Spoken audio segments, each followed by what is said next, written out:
পুরুষ মানুষ সহজে কাঁদেন না, কারণ পুরুষের চোখের জল মানায় না। তাদের জন্মের পর থেকে এটাই শেখানো হয় যে তুমি সংসারের মূল কাঠামো, তোমাকে শক্ত থাকতে হয়।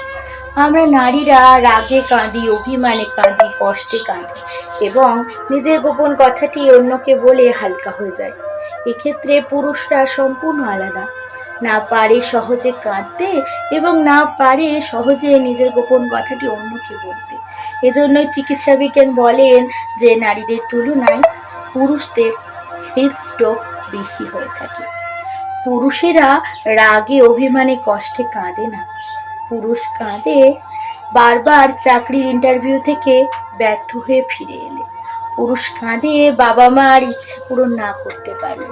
পুরুষ কাঁদে নিজের শখের নারীর বিচ্ছেদ।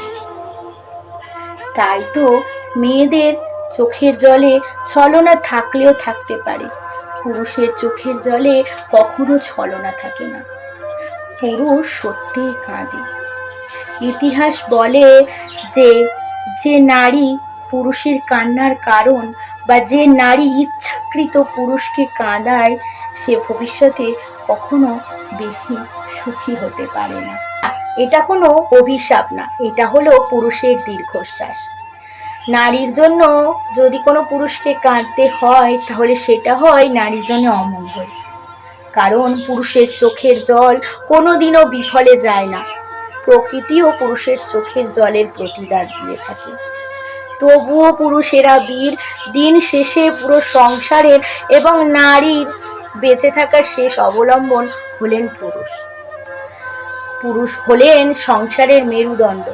আমাদের শরীরের মেরুদণ্ড ঠিক থাকলে যেমন আমরা সোজা স্বাভাবিক থাকি, ঠিক তেমনই পুরুষ নামক এই সংসারের মেরুদণ্ডটা যদি সঠিক হয় তাহলে আমাদের সংসারটাও সুখে, আনন্দে, সমৃদ্ধিতে ভরে ওঠে। পুরুষ হলো বটবৃক্ষ, যে বটবৃক্ষ হলো আমাদের সংসারের সবচেয়ে বড় আশ্রয়স্থল।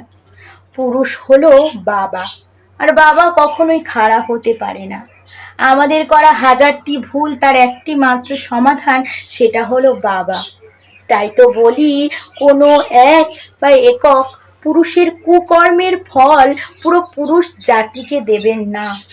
পুরুষ মানে পুরুষ জাতি বোঝায় না। পুরুষকে সম্মান করুন, পুরুষের জাতিকে সম্মান করুন। আমার ভিডিওটা যদি আপনাদের ভালো লেগে থাকে তাহলে একটা লাইক করবেন। আপনাদের মতামতটি